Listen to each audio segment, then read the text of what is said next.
Tonight on EWTN News Nightly, under pressure, Israel's Prime Minister meets President Trump amid growing impatience over the war in Gaza. We're at the White House.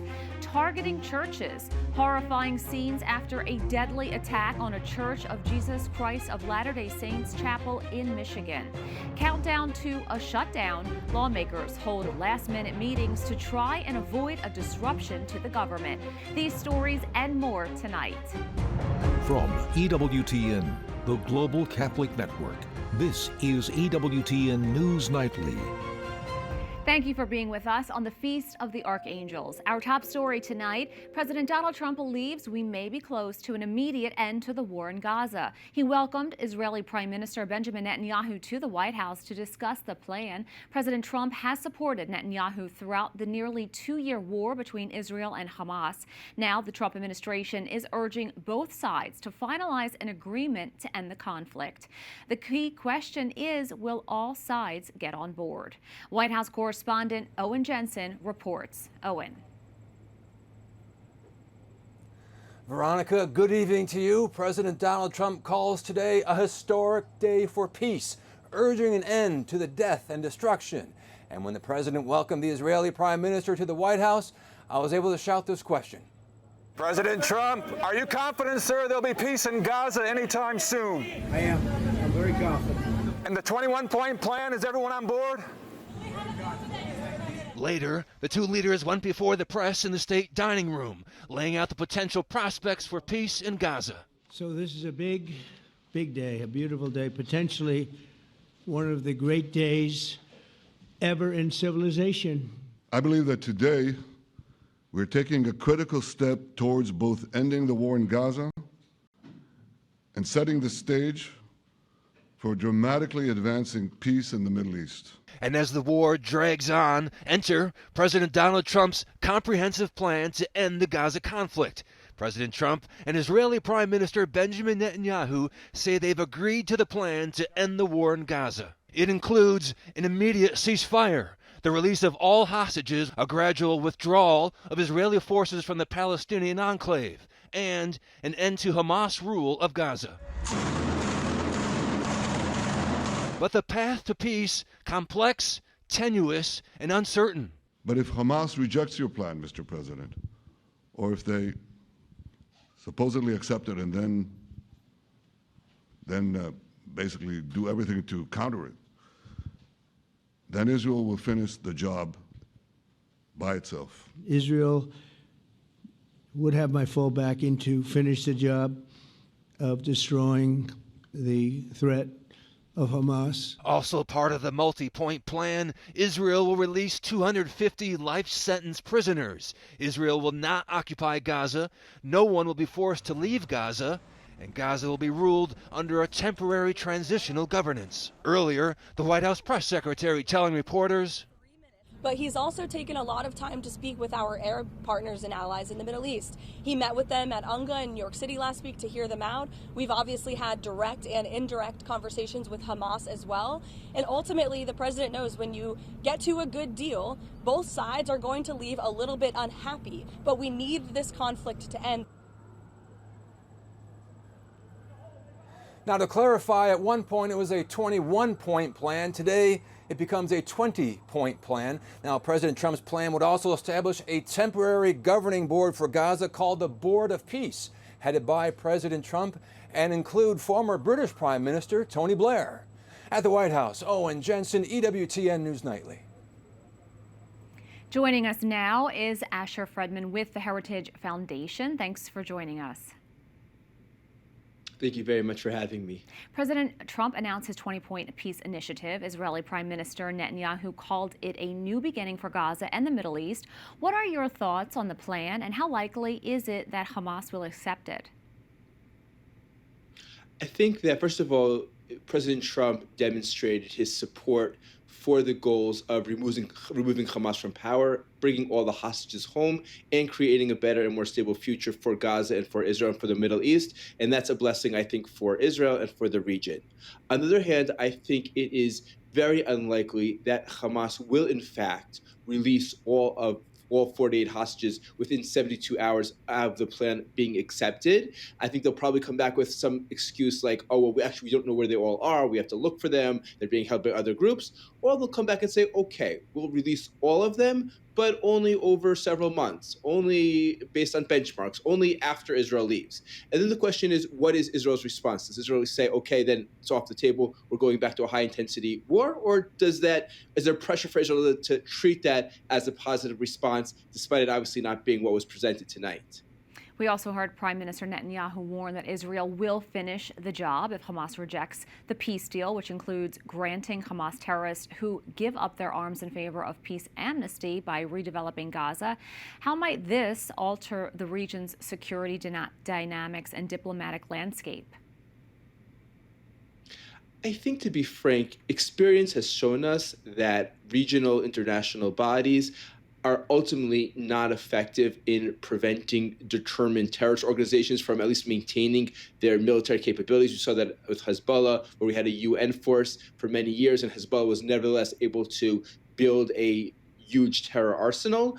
I think that, again, even if we get our hostages back, if the 48 Israeli hostages are released, even if ultimately what we have is a long pause in the fighting rather than a new reality in Gaza, this will still be a tremendous contribution of President Trump to the region. You mentioned that you are skeptical about the hostages being released, and the plan does include the release of the hostages from Gaza, but then also prisoners from Israel. What verification or enforcement mechanisms should be built in to any agreement? Well, obviously, if Hamas doesn't release all of the 48 hostages, then it should be clear that they are not honoring the agreement. And in my view, at least, the agreement should not be implemented anywhere. There seems to be an apparent contradiction between one part of the written agreement, which says that even if Hamas says no, we'll begin this process of an international force and a peace board and Tony Blair in certain parts of the Strip. And what President Trump and Prime Minister Netanyahu said at the press conference was that if Hamas says no, all bets are off, we go in to defeat Hamas. I think that's very clear. And of course, we will need very, very strict oversight mechanisms to prevent, for example, if we now bring in cement or electronics or heavy equipment into the Gaza Strip, supposedly to rebuild hospitals or bakeries, there's a very, very strong chance that Hamas will use those to rebuild its terror capabilities. And there will have to be very, very extensive enforcement mechanisms with close American oversight in order to prevent that from happening. Asher Fredman from the Heritage Foundation, thank you so much. Thank you very much. Have a good evening. The state of Oregon is suing the Trump administration after President Trump ordered around 200 National Guard troops to Portland. The White House says it's making the move in order to protect federal property among protests at immigration detention centers. In the lawsuit, the state says the plan is unlawful, provocative, and a threat to public safety. It's unclear how soon the National Guard troops will arrive. In a last-ditch effort to avoid a government shutdown, President Donald Trump met with the top 4 congressional leaders today in a high-stakes sit-down at the White House. At the end of the day Tuesday, the government runs out of money, and right now there is no compromise in sight. Let's check in with Capitol Hill correspondent Eric Rosales with the latest. Eric. Well, good evening, Veronica. Yes, the Democratic leaders of both the House and the Senate, along with the Republican counterparts, met with President Trump behind closed doors to try and work out some sort of a deal, but they are still very much both sides are still very much apart. GOP-controlled House bill, which passed to keep the government open just before Thanksgiving. The Senate says that they are ready to vote on it, but Democrats say not so fast. They want to roll back cuts to Medicaid and extend key Obamacare subsidies. Democrats have to make a decision. Do they want to shut down the government to appease their radical base, who's been just looking for a fight for Donald Trump for no reason other than they're not happy with the results of the election last year? Or are they going to work with the president to keep negotiations going? You may recall 6 months ago, Democrats caved to their Republican counterparts and passed a continuing resolution, but they say no more. Senate Democrats believe that they have leverage because Republicans will need Democrat support to pass any bill. But right now, Senate Majority Leader John Thune says Democrats are holding government funding hostage with a long list of partisan demands totaling more than $1 trillion, including COVID-era Obamacare subsidies. It's fraught with waste, fraud, and abuse. So we are going to have reforms if we take action there. But I think there's potentially a path forward. We have to see where it goes, but we can't do it while the American people are being held hostage by the Democrats in a government shutdown. Democrats say they aren't budging, that any agreement has to include a permanent extension of those subsidies. Republicans have refused to extend the Affordable Care Act tax credits, and as a result of that, millions of working-class Americans are going to experience skyrocketing premiums, copays, and deductibles. Now, President Trump's meeting with the four pillars of government here in Congress lasted just about 45 minutes. Afterwards, both sides came out and they spoke to the media, and they say that they're still miles apart, especially on health care. We have very large differences on health care and on their ability to undo whatever budget we agree to through rescissions and through impoundment, as well as pocket rescissions. And I think for the first time, the president heard our objections and heard why we needed a bipartisan bill. We just had a very frank conversation with the Senate and House Democratic leadership. Look, the principle at stake here is very simple. We have disagreements about tax policy, but you don't shut the government down.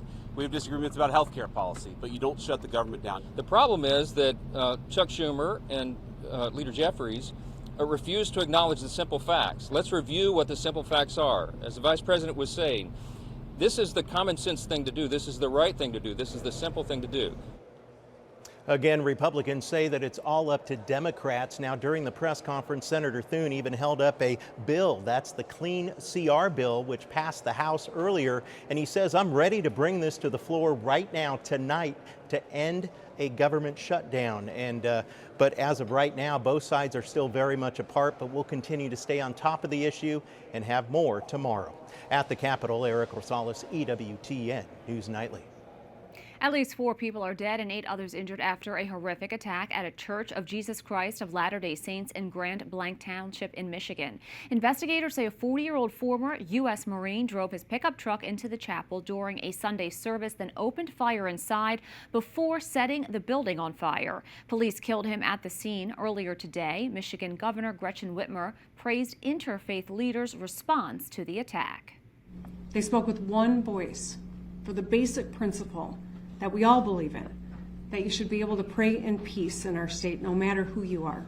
Police say everyone is accounted for after searching through the charred wreckage. The FBI says it is investigating the attack as an act of, quote, targeted violence. The suspect's motives remain unclear. Sadly, that wasn't the only mass shooting over the weekend where the accused gunman is a former Marine. It happened at a waterfront bar in North Carolina. 40-year-old Nigel Edge is accused of opening fire with an assault rifle from a boat. 3 people died and 5 were injured. Police say Edge is a combat veteran who claimed to be suffering from PTSD. The official added the shooting appeared to be targeted and Edge acted alone. At least 4 people are dead following flash flooding in Arizona this weekend, sweeping away cars in Phoenix and surrounding rural towns.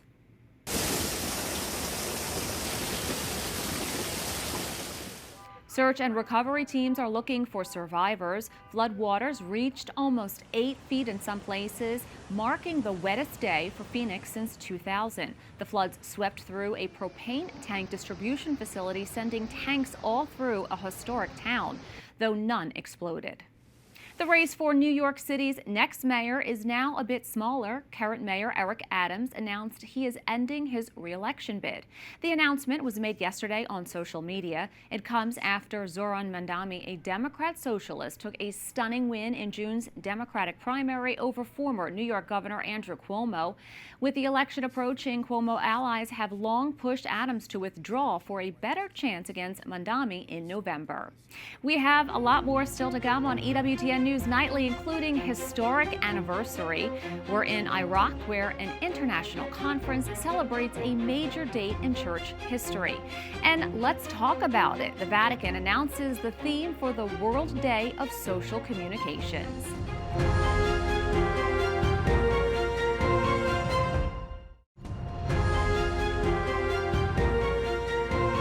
A busy day for the Holy Father. Pope Leo met the Crown Prince and Prime Minister of the Kingdom of Bahrain. The Vatican praised the Middle East nation's commitment to interreligious dialogue. The pontiff also greeted the President of the Republic of Guinea-Bissau. The President thanked the Church for the good work it does in the West African nation. In northern Iraq, a historic anniversary was commemorated this weekend. The Assyrian Church of the East, along with the Catholic University in Erbil, held a three-day international conference marking 1,700 years since the First Council of Nicaea. Asi Mina's Rodi Sher has more. Here in Ankawa, the Christian district of Erbil, and home to one of the largest Christian communities in Iraq, church leaders, scholars, and faithful from across traditions are gathering to remember the Council of Nicaea and to reflect on its meaning for Christians today. The conference is organized by the Assyrian Church of the East and hosted at the Catholic University of Erbil. Among those present at the opening, His Holiness Mar Awa III, Patriarch of the Assyrian Church of the East, Colonel Luis Rafael Sacco, the Patriarch of the Chaldean Catholic Church, and the Prime Minister of the Kurdistan Regional Government.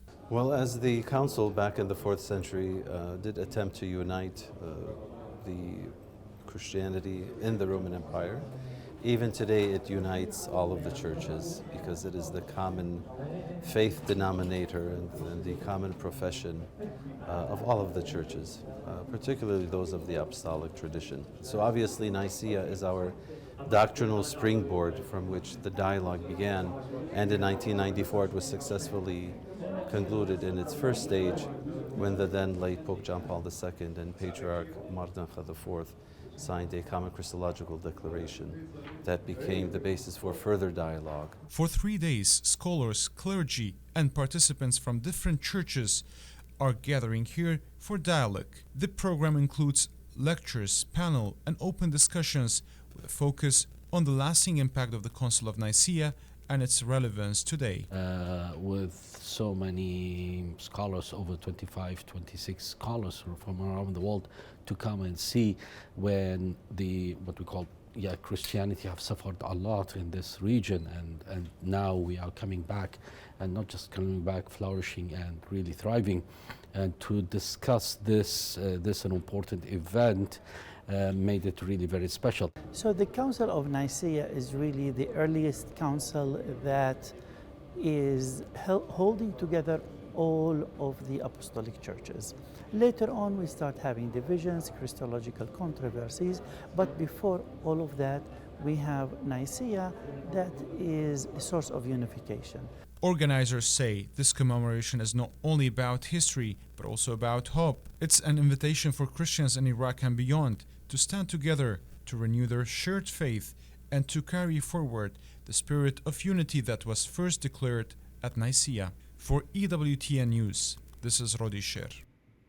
The Vatican reveals the theme for the 60th World Day of Social Communications. The Holy See announced the day will be dedicated to preserving human voices and faces. The Vatican says that while artificial intelligence is capable of authoring entire conversations, the tool cannot replace the uniquely human capacities for empathy, ethics, and moral responsibility. The 2026 World Day of Social Communications is Sunday, May 17th, 1 week before Pentecost. Up next on EWTN News Nightly, Faith in Action. Thousands gather in Rome for a powerful celebration led by Pope Leo. Plus, a major honor for St. John Henry Newman right after the break.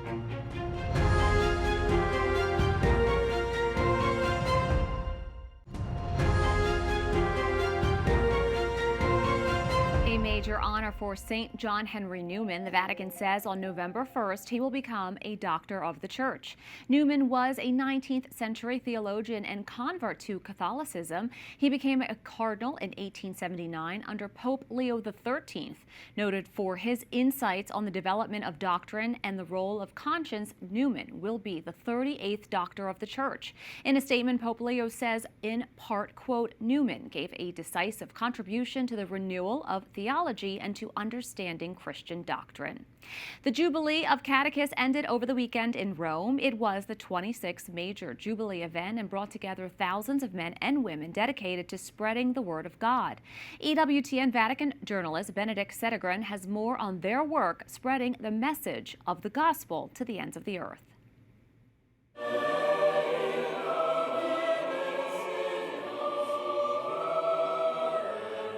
Catechist, a word that means to teach aloud, to make echo. Today, that mission echoes louder than ever across a world marked by uncertainty and confusion. As thousands of catechists gathered in Rome for the Jubilee of Catechists, Pope Leo reminded them of their vocation to transform lives by opening our hearts to the Word of God and to the face of our neighbor. When we teach the faith, we do not merely give instructions, but we place the word of life in hearts, so that it may bear fruits of a good life. To Deacon Deo Gratias, who asked him how to be a good catechist, St. Augustine replied, "Explain everything in such a way that the one who listens to you, by listening may believe, by believing may hope, and by hoping may love." Pope Leo stressed that our first catechists are our parents and that the proclamation of the faith cannot be delegated to someone else. It happens where we live, above all in our homes, around the family table. We're instruments of God in being able to introduce often sometimes the faith and or at least help children and parents, especially under family catechesis, to help the family unit as a whole encounter Christ over and over and over again through their child's development and through the family development. So it plays, I think, a central role in the evangelization of our fellow brothers and sisters in our faith. After his homily, the Holy Father entrusted the ministry of catechist to 39 men and women, personally handing each one a crucifix as a sign of their mission. Among those was Catherine Miles Flynn, an American mother of 8 who has lived in the United Arab Emirates since 1995. To be a catechist, first of all, begins in the house, begins in the home, with a mother and a father instructing their children to pray and showing an excellent witness as Christians themselves. But then in the greater community, it's good for the young people to come together to learn together about the faith. More than 20,000 catechists from 115 countries traveled to Rome for the Jubilee event, filled with prayer, encounters, and reflection. And now they will return home, each to a different place, ready to live out their faith in the circumstances they face. The role of the catechist is important in every time, in every place. In the United States especially, now we've had a real secularization of the culture, and to be able to work with young people and adults coming back to the faith and to pass on that faith to them, everything from knowledge to their practice of the faith to their interior lives and their relationships with Christ, with God, I think is a really important role.